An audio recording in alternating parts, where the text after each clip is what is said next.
première vidéo, aujourd'hui, je vais vous parler Dungeoneer Survival Guide. Oh, non, c'est pas ça. Survivalist Guide to the Spelunking. Un petit peu plus au goût du jour. Qu'est-ce que ce magnifique ouvrage de 200 pages?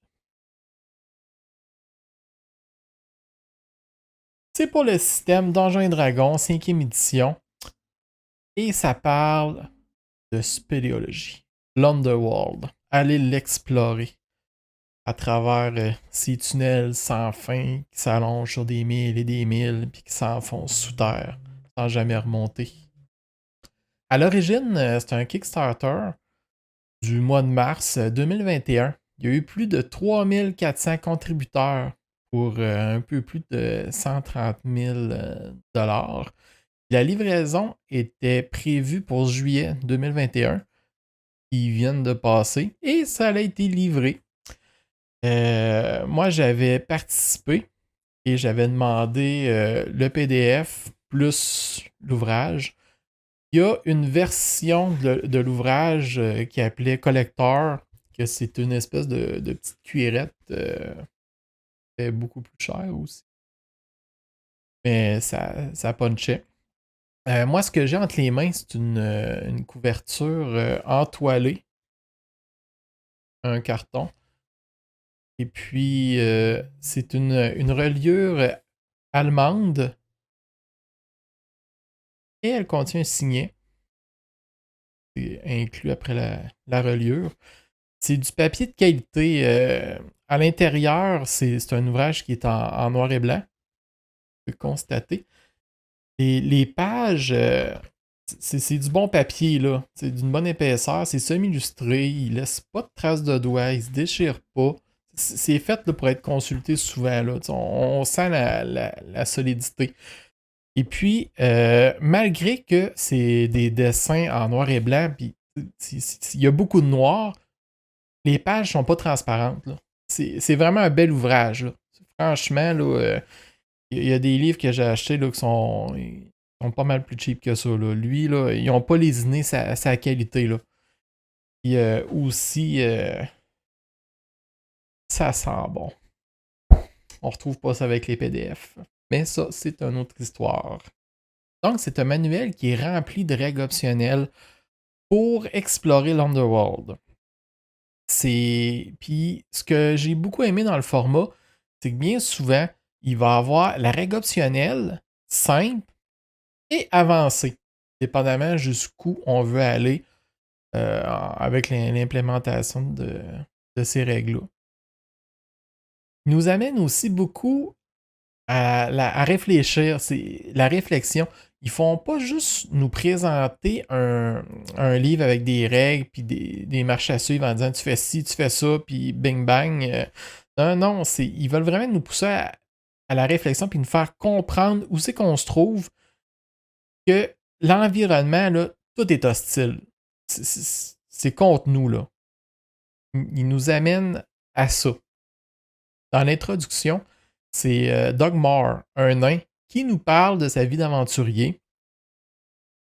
Et puis c'est fait avec beaucoup d'humour. C'est vraiment un nain très caricatural que lui dit quand tu veux aller affronter l'Underworld, tu le fais avec des personnes qui sont capables de soulever leur poids en roche au-dessus de leur tête.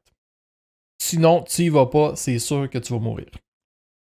Il y a tout le temps des petites notes aussi en bas de la personne qui rapporte ses dires en nuançant. J'ai trouvé ça vraiment amusant à lire dans l'introduction. Là. Qu'est-ce que le livre contient? Il va contenir... ça va parler des cavernes, les types de cavernes, comment ça fonctionne. Qu'est-ce qu'on retrouve là-dedans? Comme les caves, c'est pas juste des caves, il y a des caves qui sont creusées par l'érosion de l'eau, de l'air, des fractures. C'est le roc avec les plaques tectoniques là, qui se fracturent et qui créent des ouvertures. Il y a aussi des règles sur l'escalade. comment escalader puis rendre ça là, un peu plus intéressant. Puis aussi, il y a l'introduction des toolkits d'escalade et même des toolkits qui contiennent de la magie élémentaire en elle. Le kit d'escalade d'élémentaire d'eau nous permet même de gravir une chute comme si c'était une paroi solide. C'est assez trippant comme possibilité, là. Ils vont aussi nous parler de comment dessiner des cartes en gardant en tête que c'est un monde en 3 dimensions qu'on a dans l'Underworld. Ça va en bas, en haut, gauche, droite, en diagonale. Là, il nous explique avec un système d'hexagone, une manière en dessinant des lignes puis de les relier entre elles, comment mettre des niveaux avec ça, puis se mettre des notes pour faciliter la compréhension, puis se retrouver rapidement, tout en faisant un système complexe de tunnels qui s'interrelient.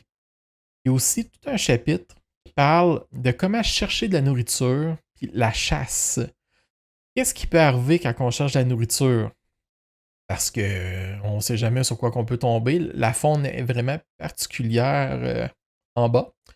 Et lors de la chasse, il y a aussi des règles qui expliquent comment dépecer puis préparer sa nourriture pour ne pas tomber malade. Dans l'Underworld, il n'y a pas seulement des créatures et des pièges mortels, il y a aussi l'environnement qui lui-même est hostile. Il nous apporte une manière de générer aléatoirement des dangers d'environnement.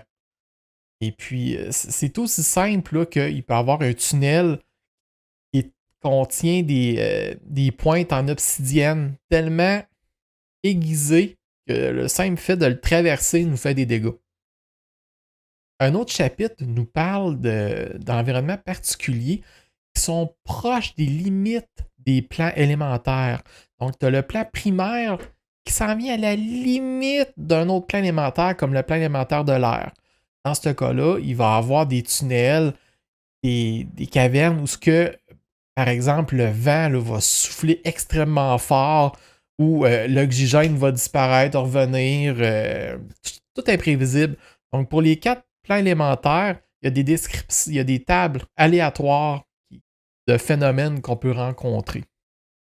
En s'enfonçant de plus en plus creux dans l'Underworld, à un moment donné, on peut atteindre des zones où ce que c'est pas le plan élémentaire, c'est pas les plans élémentaires qu'on va frôler, mais plus le plan élémentaire du mal. Dans ce cas-là, cette souillure va nous imprégner et avoir des effets sur nous.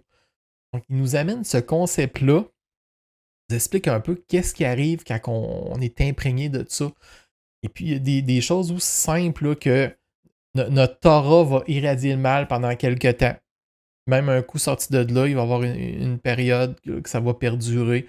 Les effets sur le mental. C'est vraiment intéressant. Il nous parle aussi de la noirceur totale. Une personne, un humanoïde qui est dans le noir, complètement, sans aucune source de lumière, qui n'a pas l'infravision, la dark vision, qu'est-ce qui arrive avec lui? Qu'est-ce qu'il pourrait développer comme problème après combien de temps? Et puis, qu'est-ce qu'il peut faire pour, quand ça va être fini, récupérer si c'est récupérable? Donc, la personne elle va développer une sensibilité à la lumière, va y occasionner des malus, des trucs de même. Ils vont aussi nous expliquer comment trouver des zones pour établir des camps, puis comment comment les monter, mais aussi des règles supplémentaires pour rendre ça plus difficile, les repos courts et les repos longs. Parce que la 5e édition, c'est facile d'abuser des repos courts. Et puis, sauf que là, avec les règles qui nous amènent dans ce manuel-là, on développe des pénalités dépendamment de l'environnement où ce qu'on est. Ce qui fait que oui, tu peux prendre ton repos court, mais il ne sera pas aussi bénéfique que tu l'aurais espéré, jusqu'à temps que tu trouves une meilleure situation pour établir ton camp. Une règle que j'ai beaucoup beaucoup apprécié dans ce livre-là, c'est comment gérer le matériel. Parce que là, on s'entend là, que tu t'en vas pas là pour 2-3 jours. Là. Tu t'enfonces, puis là, on veut faire une aventure qui va durer là, un certain temps. Ça te prend des ressources. Tu pars pas là comme ça avec ton pack-sac, puis go, tu calcules rien. Là. Non, non, non. Tu amènes de la nourriture, de l'eau, puis si t'as pas la Dark Vision, ça te prend quelque chose pour voir, des sources de lumière. Ou bien là, il amène le concept de Unit of Stock. Ce qui fait qu'un personnage va consommer un unit of stock de nourriture, d'eau et de matériel par jour, ce qui fait 3 unités. Et ils nous disent qu'une unité équivaut à une pièce d'or. Donc, on ne veut pas nécessairement micro-gérer l'équipement là, au litre près, puis commencer à mesurer ton huile, tout ça. Donc, c'est un système qui est vraiment simplifié, qui nous permet de nous concentrer sur d'autres choses. Il y a tout un chapitre qui est dédié au momentum. C'est en voulant garder dans l'esprit que ça peut aller vite. Tu es en train d'être pourchassé.